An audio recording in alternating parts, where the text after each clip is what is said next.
आप सबको प्रभु यीशु मसीह के मीठे और मधुर नाम में जय मसीह की। और मुझे आज बहुत खुशी है और मैं प्रभु का धन्यवाद देती हूँ कि एक बार फिर मैं आज मसीह मंडली के पेज पर आ सकी।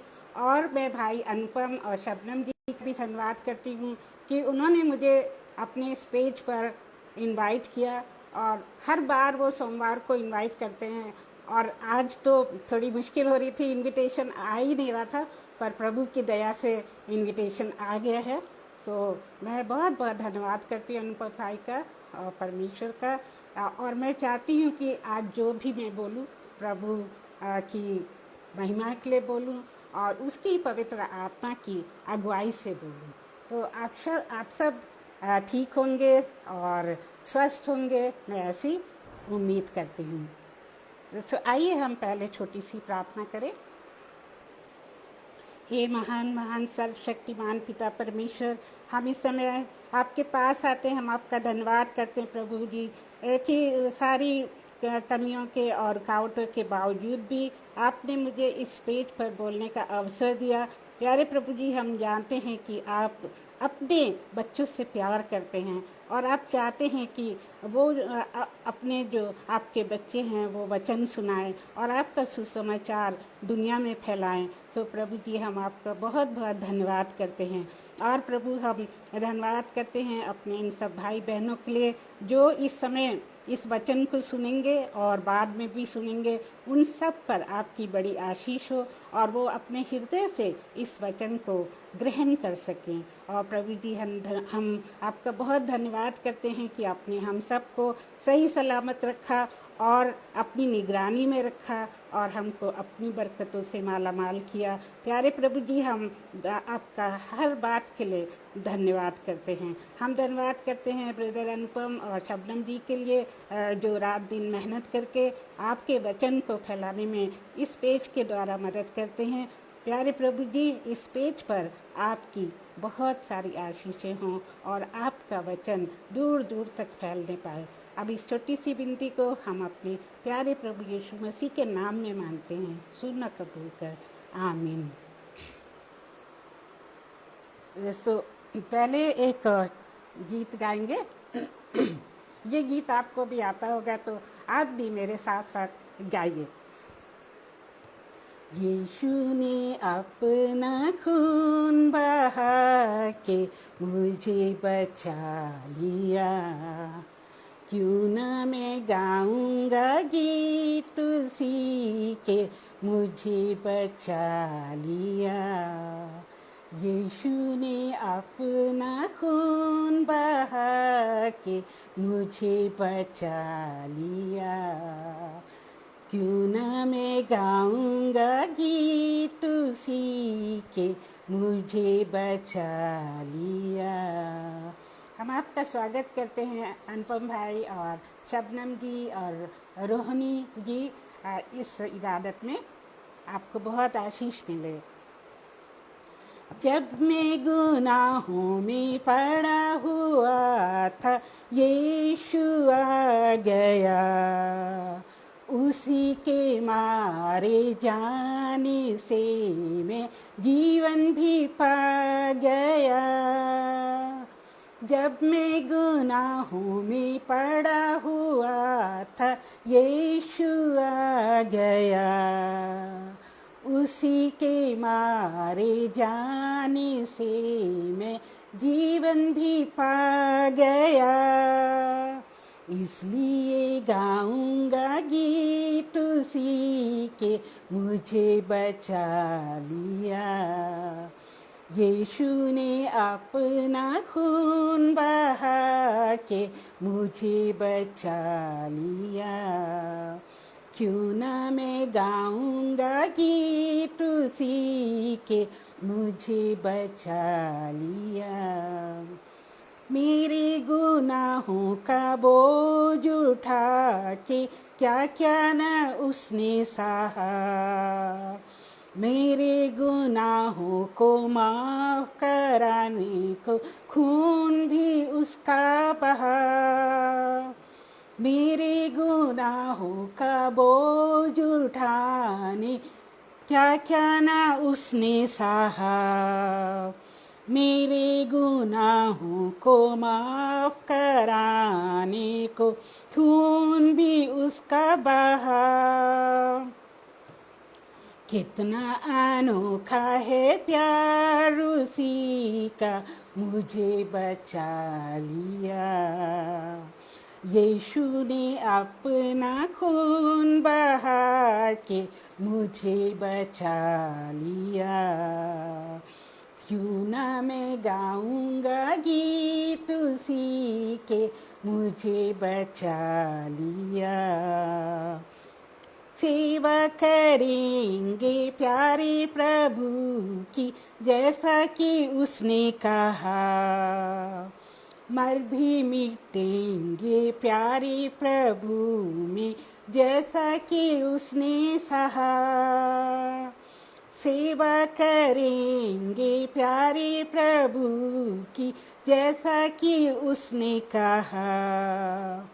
मर भी मिटेंगे प्यारे प्रभु में, जैसा कि उसने सहा। हरदम हम गाएंगे गीत उसी के, मुझे बचा लिया। यीशु ने अपना खून बहा के मुझे बचा लिया। क्यों ना मैं गाऊंगा गीत उसी के, मुझे बचा लिया। यीशु ने अपना खून बहा के मुझे बचा लिया। धन्यवाद हो उस प्रभु का, धन्यवाद हो परमेश्वर के बेटे यीशु मसीह का कि उसने अपने बलिदान से हमें उद्धार दिया और हमको पापों से बचा लिया, हमें एक नया जीवन दिया और हमें अनंत जीवन का उपहार दिया। और उस परमेश्वर को, उस यीशु मसीह को हम धन्य कहते हैं, क्योंकि कोई भी दुनिया में कोई भी शख्सियत, कोई भी परमेश्वर, कोई भी ईश्वर हमें नहीं बचा सकता था सिवाय यीशु मसीह के। सो उसका धन्यवाद हो। और एक छोटा सा गीत और गाएंगे।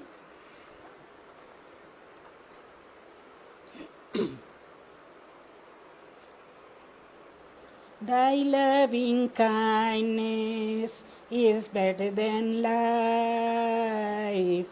Thy loving kindness is better than life. My lips shall praise thee, thus will I bless thee. Thy loving kindness is better than life. I lift my hands up unto thy name. I lift my hands up unto thy name. My lips shall praise thee, thus will I bless thee. Thy loving kindness is better than life. इस गीत में हमने देखा कि परमेश्वर की दया, उसकी कृपा हमको अपने जीवन के हर क्षण में चाहिए होती है और कोई भी चीज़ उससे ज़्यादा मूल्यवान नहीं है। लेकिन परमेश्वर की दया हमारे लिए मूल्यवान है, क्योंकि वही हमको इस दुनिया में जीवित रखती है, वही हमको बचाती है और हमको अनंत जीवन की प्रतिज्ञा देती है। वही यीशु मसीह हमारे लिए जो कुर्बान हुआ, जब हम उसको याद करते हैं तो हमारा मन जो है वो खुशी और शांति से भर जाता है, क्योंकि प्रभु यीशु मसीह के द्वारा हमने उद्धार पाया है और अनंत जीवन पाया है। तो आइए अब हम वचन में चलेंगे और वचन में आज कुछ ऐसा है, जैसा कि आपने शीर्षक में देखा कि क्या मैं इस संसार का हूँ या क्या मैं इस संसार की हूँ। ये प्रश्न मैं अपने आप से पूछती हूँ और मैं चाहती हूँ कि आप भी ये प्रश्न अपने आप से पूछिए कि क्या मैं इस संसार की हूँ। तो इसके लिए सबसे पहले हम पढ़ना पसंद करेंगे बाइबल से एक पैराग्राफ। वो लिया गया है सेकेंड पीटर उसका दूसरा अध्याय और उसकी 9वीं आयत से। Second Peter second chapter and ninth verse onwards. पर तुम एक चुना हुआ वंश और राज पदाधिकारी, याजकों का समाज और पवित्र लोग और परमेश्वर की निज प्रजा हो, इसलिए कि जिसने तुम्हें अंधकार में से अपनी अद्भुत ज्योति में बुलाया है, उसके गुण प्रकट करो। तुम पहले तो कुछ भी ना थे, पर अब परमेश्वर की प्रजा हो। तुम पर दया नहीं हुई थी, पर अब तुम पर दया हुई है। 11वां पद, हे प्रियो, मैं तुमसे विनती करता हूँ कि तुम अपने आप को परदेसी और यात्री जानकर उन संसार की अभिलाषाओं से जो आत्मा से युद्ध करते हैं बचे रहो। तो यहाँ पर परमेश्वर का वचन जो पढ़ा गया उस पर उसकी बड़ी आशीष हो। और ये वचन हमसे कहता है कि हम इस संसार के नहीं हैं, हम किसी और संसार के हैं, इस संसार के नहीं हैं। और हमको इस संसार की अभिलाषाओं से दूर रहना चाहिए। और अगर हम इस संसार की अभिलाषाओं में घिर जाएंगे और उसी में माया मोह में अपना जीवन बिताएंगे और यीशु मसीह के कहे अनुसार हम नहीं चलेंगे, तो हमारा जीवन बेकार है। और फिर हमारा जीवन का अंत कैसा होगा वो तो हमको पता है। फिर हमको जो प्रतिज्ञा दी गई है यीशु मसीह के द्वारा कि जो भी उस पर विश्वास लाएगा, उसको अपना मुक्तिदाता ग्रहण करेगा, उसको क्या मिलेगा? अनंत जीवन मिलेगा। वो अपने पापों से मुक्ति पाकर अनंत जीवन पाएगा। सो ये प्रतिज्ञा हमसे की गई है। सो जब हम यीशु मसीह को ग्रहण कर लेते हैं तो बाइबल हमें बताती है कि यीशु मसीह हम का जो है अटूट संबंध हमसे हो जाता है और यीशु हमारे हृदय में आ जाते हैं।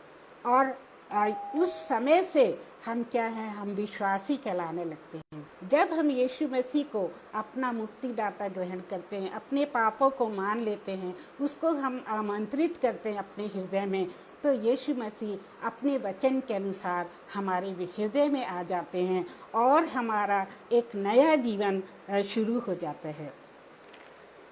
इसीलिए देखिए 1 कुरिन्थियन 3:16 में लिखा हुआ है कि क्या तुम नहीं जानते कि तुम परमेश्वर के मंदिर हो? क्या तुम नहीं जानते कि तुम परमेश्वर के मंदिर हो? सो परमेश्वर के मंदिर in English also I will read that, know you not that you are temple of living God and spirit of God dwells in you. तो हम क्या हैं? हम परमेश्वर के मंदिर हैं और उसका जो आत्मा है, इस परमेश्वर का आत्मा, वो हमारे अंदर निवास करता है। सो क्या ही धन्य है हम विश्वासी लोग जिन्होंने प्रभु यीशु मसीह को अपने हृदय में ग्रहण कर लिया है और उसका आत्मा हमारे मंदिर रूपी शरीर में विराजमान है। और इस तरह से क्या है कि हमारा जीवन जो है वो धन्य हो जाता है और उसी घड़ी से जो है हम क्या होते हैं कि इस पृथ्वी के अधिकारी ना होकर हम स्वर्ग के अधिकारी हो जाते हैं, क्योंकि ये प्रतिज्ञा हमको प्रभु यीशु मसीह ने और परमेश्वर पिता ने दी है कि हम स्वर्ग के अधिकारी बन जाते हैं। So we should say praise God that he has considered us worthy to be his children and to be the citizen of the heaven, to be the citizen to live with him. So God is so gracious, so kind that he wants to save us. He wants none to be lost in this world. अब हम देखेंगे कि 1 Peter 2:11 में पतरस क्या कहते हैं कि हे प्रियो, मैं तुमसे विनती करता हूँ कि तुम अपने आप को परदेसी और यात्री जानकर इस संसार में रहो। तो कई जगह जो है हम ये भी देखते हैं कि हम जो है यहाँ पर यात्री हैं, और ये जो संसार है ये हमारे लिए क्या है, एक किराए का घर है, क्योंकि हम सदैव के लिए यहाँ नहीं रहने वाले हैं। ये तो हम सबको पता है और इसमें कोई भी झूठ नहीं है। हमारे लिए ये जो है ये किराए का एक घर है। थैंक यू शबनम जी, आपने वर्ड्स को लिखा। और हम जो हैं यहाँ पर सदैव के लिए रहने वाले नहीं हैं, तो हम फिर इस संसार से क्यों प्यार करें? हम इस संसार के होकर अपने आप को क्यों उसके लिए दे दें? नहीं, हमको अपना जीवन प्रभु यीशु मसीह के अनुसार गुजारना है और अपना जीवन उसके वचन के अनुसार ही निर्वाह करना है। और रोमन्स 12:2 में इसी तरह लिखा हुआ है कि इस संसार के सदृश मत बनो, इस संसार के सदृश ना बनो, उसको अपना घर मत समझो, ये टेम्पररी है। तो संसार के सदृश ना बनने का यही तात्पर्य है कि हम संसार के लोगों के जैसे ना बने, जो इस संसार में ही सब कुछ पाना चाहते हैं।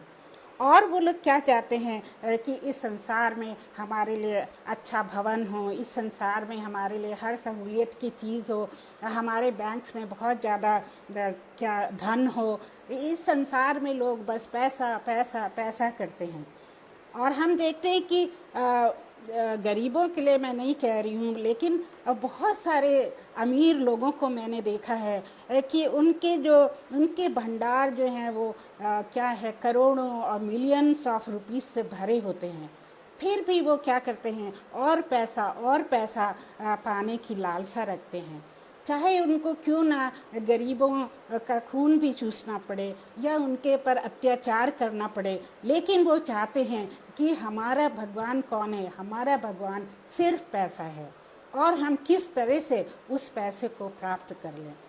तो ये है इस दुनिया का दस्तूर।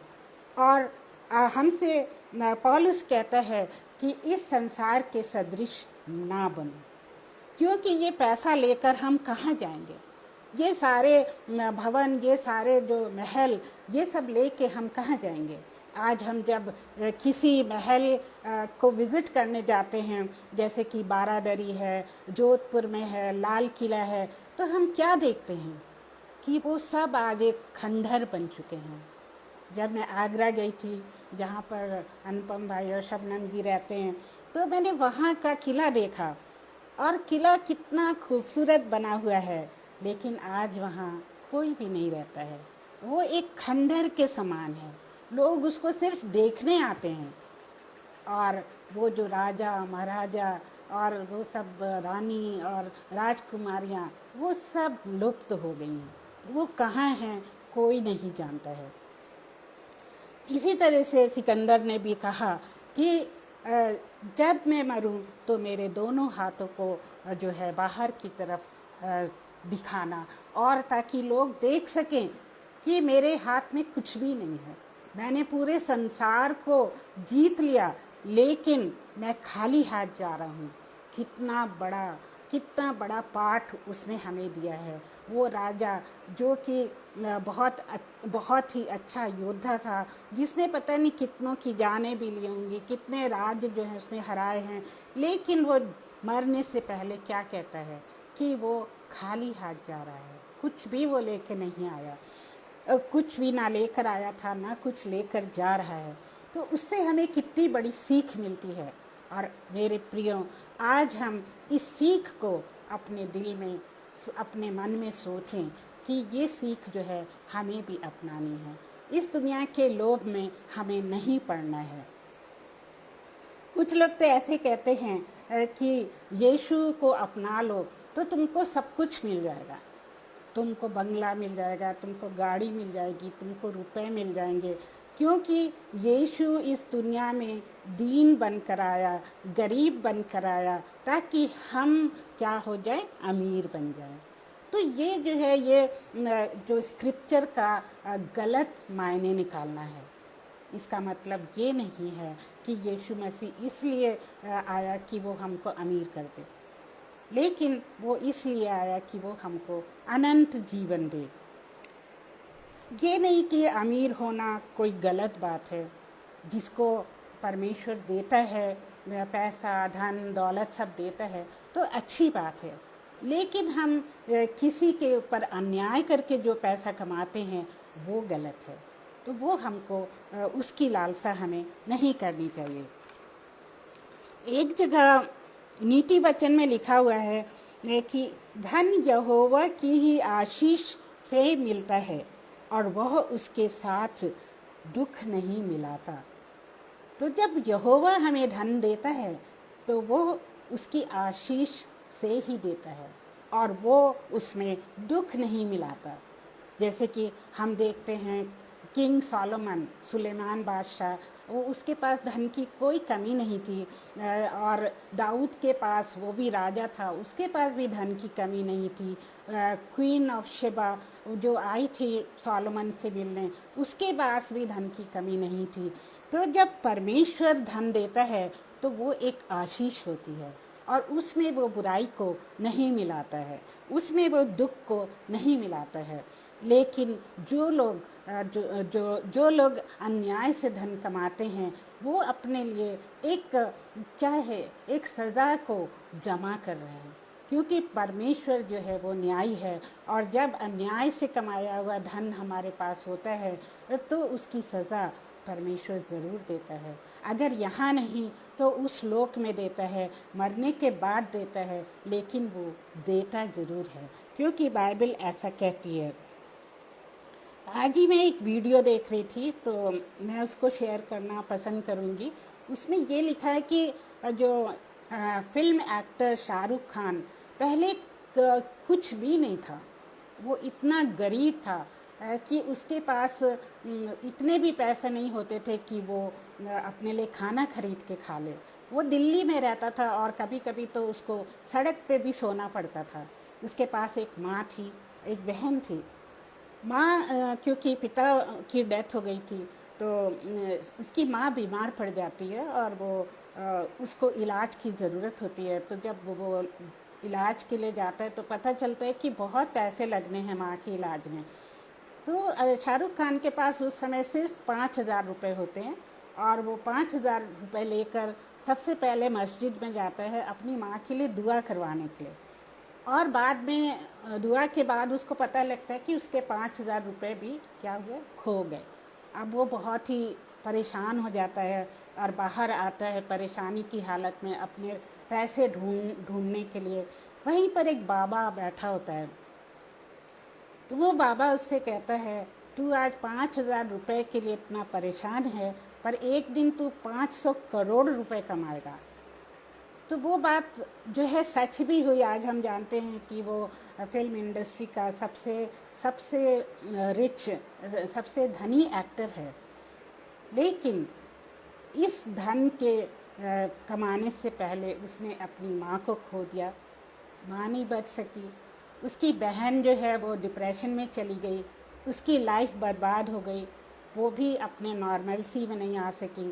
तो ये जो है उसको शैतान ने उसको सारा धन दौलत और सारी दुनिया की चीज़ें तो दे दी, लेकिन उसकी माँ और उसकी बहन वो वापस नहीं कर सका।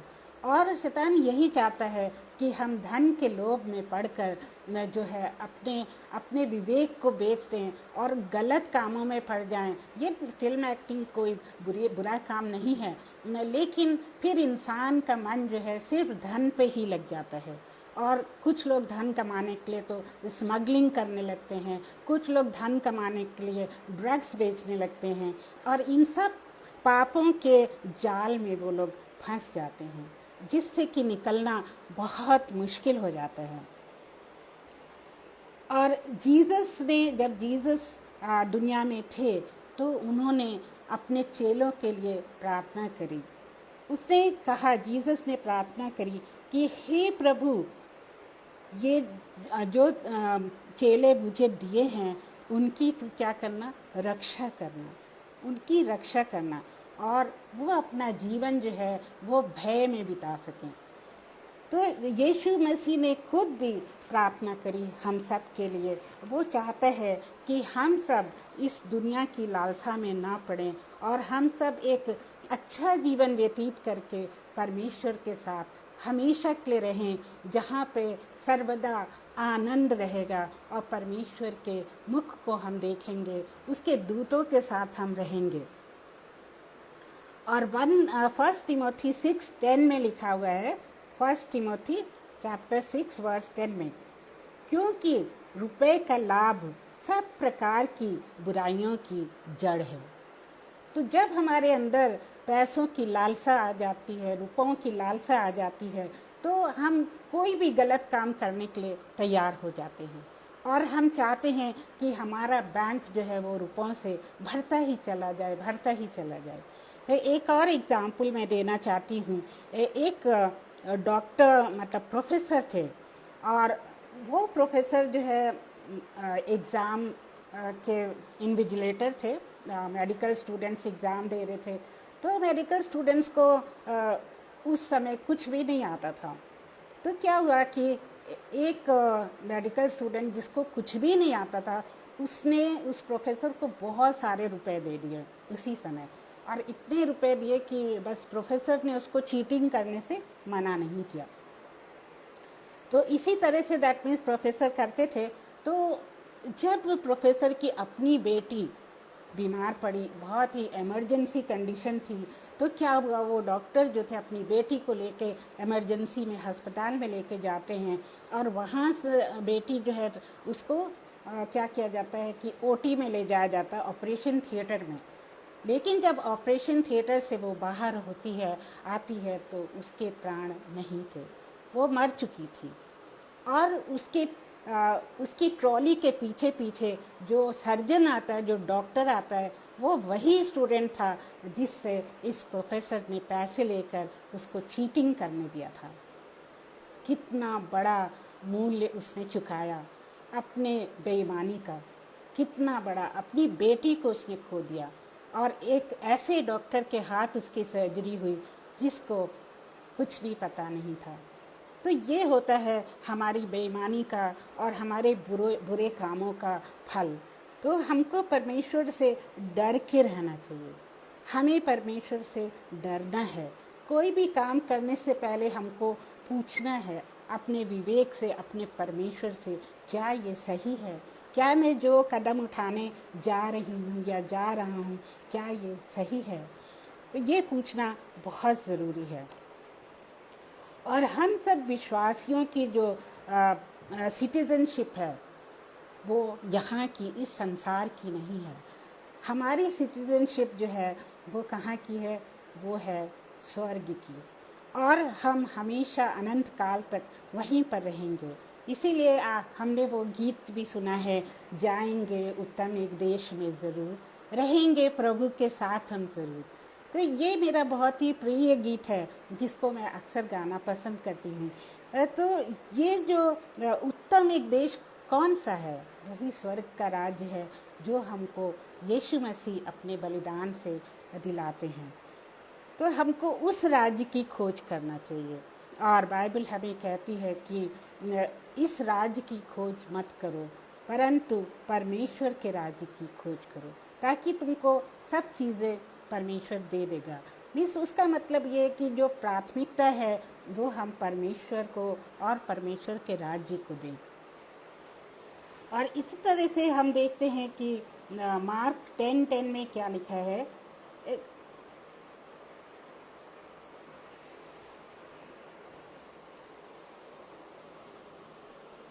डिसाइडिंग राइट, सॉरी, आजकल ये है कि जितने भी लोग हैं जो टाइप, जैसे हम विश्वासी लोग हैं, हम लोग जो जीसस को मानते हैं, या पुराने नियम में भी जैसे कि मलाकी ने कहा था कि तुम अपने हर कमाई का जो है 10वां हिस्सा परमेश्वर को दो, ये उसके भवन में दो। लेकिन आज बहुत से लोग हैं जो ऐसा नहीं करते हैं, और वो लोग क्या करते हैं, इस टाइप को जमा कर करके उस पर ब्याज अर्न करते हैं। मतलब मैंने पर्सनली एक ऐसे व्यक्ति को देखा है, वो कहते थे कि हम टाइथ जो है हर महीने बैंक में डाल देते हैं और वो कई सालों तक बैंक में रहकर उसमें बहुत सारा ब्याज जमा हो जाता है और उस ब्याज को हम लोग अपने कामों के लिए ला सकते हैं। हो सकता है कि वो उस ब्याज से अपना घर बनाए, हो सकता है उस ब्याज से वो एक अच्छी सी कार खरीदें, लेकिन मलाकी क्या कहता है कि तुम अगर परमेश्वर के 10वें हिस्से को बचाते हो तो इसका मतलब तुम चोर और डाकू हो। तो इतना बड़ा आरोप हम पर लगता है अगर हम उसके 10th भाग को या हम जो परमेश्वर को दे सकते हैं वो नहीं देते हैं तो हम चोर और डाकू कहलाते हैं। तो हे मेरे प्रियो, हम ऐसा ना करें और सबसे पहले हमारी कमाई जब आती है तो सबसे पहले हम जितना परमेश्वर को दे सकते हैं वो दें और कम से कम उसकी क्वांटिटी जो है वो 10% होनी चाहिए। तो परमेश्वर चाहता है कि हम उसका हिस्सा उसको दें ताकि उसका काम आगे बढ़े, क्योंकि परमेश्वर के पास तो पैसे की कोई कमी नहीं है। उसी ने हमें बनाया, जगत को बनाया, हर चीज़ को बनाया, हर एक को जो है नियामतें दी, पैसे दिए, तो उसको हमारे पैसे का कोई लालच नहीं है। लेकिन बाइबल में जो आज्ञा है वो हमको माननी चाहिए, क्योंकि उस चर्च के पैसे से बहुत से पास्टर्स को पेमेंट किया जाता है, बहुत से चर्च बनाए जाते हैं और बहुत सारे जो है गरीबों की मदद की जाती है। तो ये जो 10वां हिस्सा है या उससे ज़्यादा हम दे सकते हैं वो हमको ज़रूर देना चाहिए। और परमेश्वर का राज्य ही जो है वो हमारे लिए क्या है, एक भव्य जो है संसार है जहाँ हमको आखिर में जाना है। और मेरे जो बाइबल टीचर हैं that you must be knowing pastor Daniel Raj, वो कहते हैं कि जो मेरा जो पासपोर्ट है वो जीसस है और मेरा वीज़ा क्या है, मेरा सैल्वेशन है। सो जब हम जीसस को अपनाते हैं तभी हम जो है तभी हमारा पासपोर्ट स्वर्ग जाने के लिए बन जाता है और उसी समय से हम अनंत जीवन की जो है शुरुआत कर देते हैं। और उसके साथ साथ हमारा उद्धार होना बहुत ज़रूरी है। और हमारा उद्धार किसके ज़रिए होता है? हमारा उद्धार मसीह यीशु के ज़रिए होता है, उसी के द्वारा हमें उद्धार मिलता है। So my passport is my Jesus and my visa is my salvation. So this thing we must remember always. इसी तरह से पौलुस कहता है, I stay in this world but I am not of the world. Means मैं संसार में रहता तो हूँ लेकिन मैं इस संसार का नहीं हूँ। और जो लोग जो हैं प्रभु यीशु मसीह को मानते हैं, परमेश्वर को मानते हैं, उनको ये नहीं कि उनका जीवन खुशियों से भरा होगा और धन दौलत से भरा होगा, क्योंकि उनके जीवन में बहुत सारी कठिनाइयाँ आएंगी, बहुत सारे संकट आएंगे। जैसे कि स्टीफन के समय आया था, जैसे कि चेलों का अंत हुआ था, उन सब की हत्या हुई थी। उन्होंने कितना प्रभु यीशु मसीह का प्रचार किया, लेकिन उनको कैसा अंत मिला कि उनकी हत्या की गई, जो परमेश्वर को नहीं मानते थे उनके द्वारा। लेकिन उनका अनंत जीवन वो जो है बना रहा। वो जो थे वो स्वर्ग में गए और वो परमेश्वर के साथ हैं। और उनके जो लेटर्स हैं उनसे हमें यही सीखने को मिलता है कि हमें यीशु मसीह के लिए कुछ भी सहने के लिए तैयार रहना चाहिए। एक बार पीटर जो पतरस है वो यीशु से पूछता है, हे यीशु, हमने तेरे लिए सब कुछ छोड़ दिया, अपना बिजनेस छोड़ दिया, अपना घर छोड़ दिया, अपने परिवार को छोड़ दिया, और हमें इसे क्या मिलेगा, हमें इसके बदले क्या मिलेगा? तो यीशु मसीह ने कहा कि तुम्हें इस वाले बलिदान से तुम्हें कुछ ना मिलेगा, तुम्हें कुछ ना मिलेगा। और अगर मिलेगा तो वो परमेश्वर का राज्य मिलेगा। और इस संसार में तुम क्लेश उठाओगे, तुम मेरे लिए जो है तुमसे घृणा की जाएगी, तुमको लोग मारेंगे और तुमसे तुम्हारे ऊपर जुल्म ढाएंगे, लेकिन जो परमेश्वर का राज्य है वो तुम्हें मिलेगा। इसलिए वो पीटर जो है फिर उसके बाद चुप हो जाता है, क्योंकि उसको पता चल गया कि यीशु के पीछे चलने का क्या परिणाम होता है, और वो स्वर्ग के राज्य के आगे तो हर चीज़ जो है छोटी है, कोई भी चीज़ उसके आगे बड़ी नहीं है।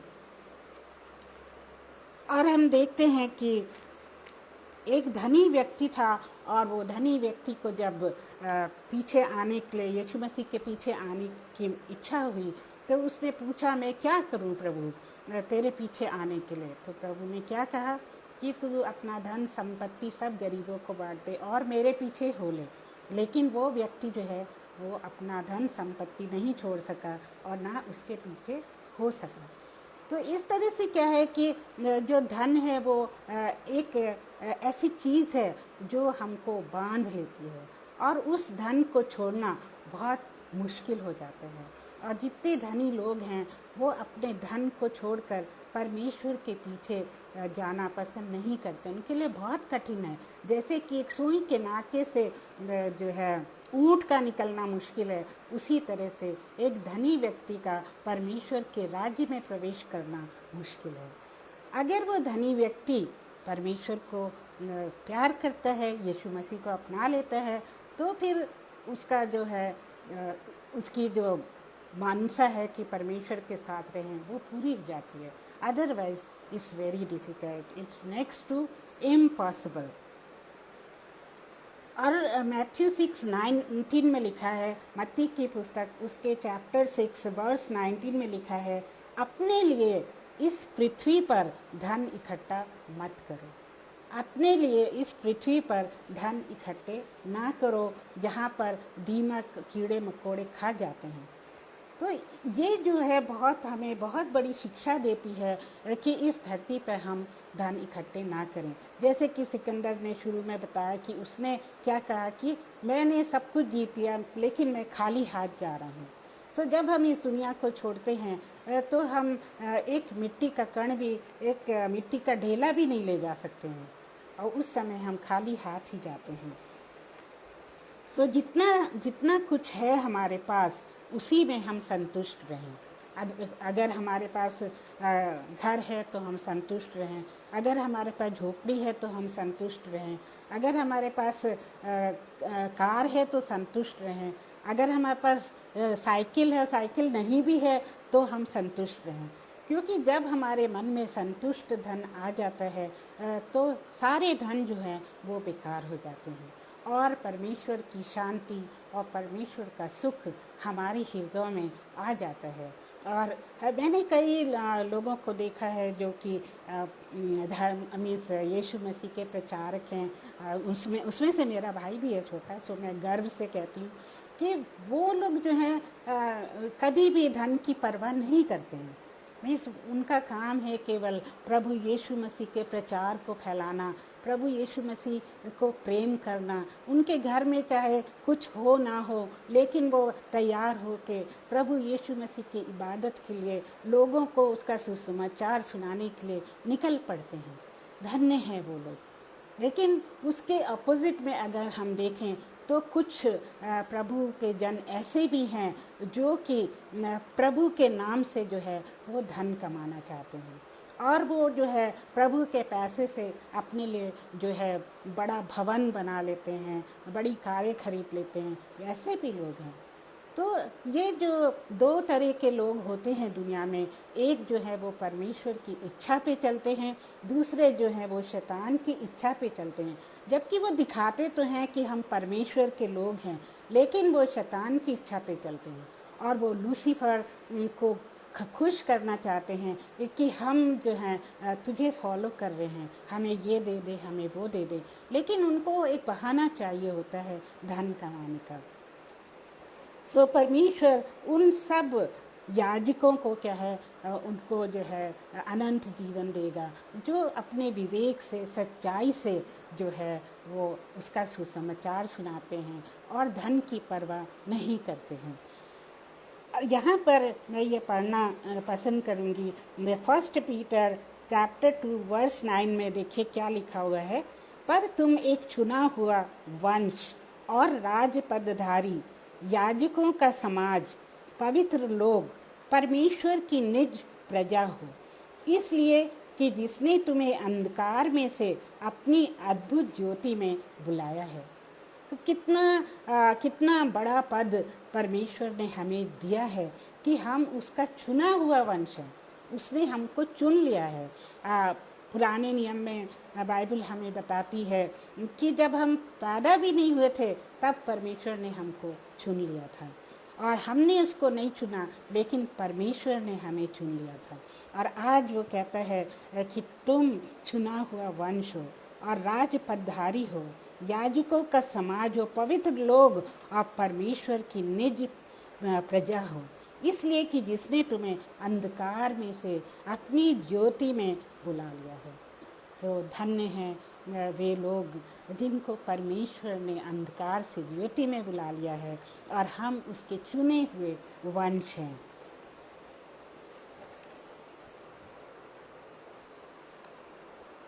और यीशु भी जब दुनिया में थे तो उन्होंने जॉन 17:16 में ऐसे कहा है, यूहन्ना 17:16 में कहा है, मैं इस संसार का नहीं, वैसे ही तुम भी इस संसार के नहीं हो। यदि हम यीशु के फॉलोअर्स हैं तो क्या है, हम यहाँ पर परदेसी हैं, और ये घर जो है हमारा परमानेंट घर नहीं है। हम इस संसार के नहीं हैं, क्योंकि प्रभु यीशु मसीह ने भी ऐसा ही कहा कि मैं इस संसार का नहीं हूँ, वैसे ही तुम भी इस संसार के नहीं हो। तो जो विश्वासी हैं वो इस संसार के नहीं हैं, क्योंकि हमारा परमानेंट घर जो है वो स्वर्ग में है, परमेश्वर के साथ है। और देखिए परमेश्वर हमसे, बाइबल हमें क्या कहती है कि तुम पहले कुछ भी नहीं थे। इस पहले तो हम कुछ भी नहीं था, हमारा कोई भी मूल्य नहीं था, लेकिन अब तुम परमेश्वर की प्रजा हो। तुम पर दया नहीं हुई थी, पर अब तुम पर दया हुई है। तो देखिए हम जो लावारिस थे, हमारे ऊपर परमेश्वर का हाथ नहीं था, हम पर दया नहीं हुई थी, और यीशु मसीह के पास आने से हम पर परमेश्वर की दया हुई है और हमको अनंत जीवन का राज मिला है। तो इसके लिए हम परमेश्वर को बहुत बहुत धन्यवाद दें। हर रोज़ हम परमेश्वर के रास्ते पे चलें, इवन दो ये रास्ता बहुत ही सकरा है, इसमें बहुत सारी परेशानियां आती हैं, पर हमको परमेश्वर का नाम लेके, उससे शक्ति और सामर्थ्य लेकर इस सकरे रास्ते पर ही चलना है, और हमको लूसीफर की बातों में आकर उस चौड़े मार्ग को नहीं अपनाना है जो कि हमको नरक की ओर ले जाती है। और बहुत से लोगों को ये जो है लालसा लूसीफर देता है कि जैसे उसने यीशु मसीह को दी थी कि तुम मुझे दंडवत करो तो मैं तुम्हें ये सारा वैभव दे दूंगा। और ये जैसे कि पहले भी बताया था कि एक रात में लोग स्टार बन जाते हैं, एक रात में लोग धनी बन जाते हैं, क्योंकि उनको लूसीफर उनको ये सब कुछ दे सकता है, लेकिन परमेश्वर से वो अलग हो जाते हैं और उसका परिणाम हम सबको पता है। सो मेरे प्रियो, आज के लिए इतना ही काफ़ी है। हमने देखा कि हम इस राज्य के नहीं हैं, हम विश्वासी लोग जो हैं इस संसार के नहीं हैं। हम यहाँ पर क्या हैं, एक यात्री हैं, और ये जो संसार है ये हमारे लिए किराए का घर है, और इसमें हम सदैव नहीं रहेंगे। और जो हमारे मन में जो लालसाएं हैं इस दुनिया के पैसे की, चीज़ों की, वो सब बेकार हैं, क्योंकि हम यहाँ से कुछ भी लेकर नहीं जाएंगे। सो मेरे प्रियो, हम परमेश्वर पे ही अपना ध्यान दें, उसकी राहों पर चलें, उसकी आज्ञाओं को मानें, और जो परमेश्वर ने अच्छे काम हमें करने के लिए दिए हैं वो काम हम करें। हम दुख संकट इन सब से ना घबराएं, हम परमेश्वर के लिए दुख उठाएं, ताकि हम परमेश्वर के राज्य में सदैव सदैव के लिए जीवित रह सकें। आप सबको परमेश्वर बहुत आशीष दे इस वचन को सुनने के लिए। और मैं आशा करती हूँ कि इससे हम सब के हृदयों पे बहुत ही प्रभाव पड़ेगा। तो आइए हम प्रार्थना करें। हे सर्वशक्तिमान पिता परमेश्वर, हम आपके पास आते हैं। हम आपका धन्यवाद करते प्रभु जी कि आपने हमको सामर्थ्य दी, शक्ति दी कि हम आपके वचन को बहुतों को सुना सकें। प्यारे प्रभु जी, इस वचन को जितने लोग सुनते हैं वो सब आशीषित हों और वो अपने जीवन की सच्चाई को जान लें, वो परमेश्वर की सच्चाई को जान लें और वो अपने असली घर और अपने असली धन को जान लें प्यारे प्रभु जी। और आपकी आज्ञाओं को मानकर ही आगे चलें। और प्यारे प्रभु, आपकी आशीष हर एक पर हो जो यहाँ पर अटेंड कर रहे हैं, जो बाद में अटेंड करेंगे, उन सब पर आपकी आशीष हो। उन सब की हर कमी घटी को, बीमारी को आप दूर करें प्यारे प्रभु जी। और अनुपम जी और शबनम जी पे आपकी बड़ी आशीष हो, उनके स्वास्थ्य को अच्छा रख, उनके बच्चों के साथ हो प्रभु जी। और उनका जो आपके राज्य को फैलाने का ये बीड़ा है वो आगे ही आगे बढ़ता जाए और इस पेज पर उनकी उन्नति हो। प्रभु यीशु मसीह के नाम में मैं इस विनती को मांगती हूँ, सुनो कबूल कर। आमीन। Praise the Lord. आप सबको जय मसीह की एक बार फिर से आमीन।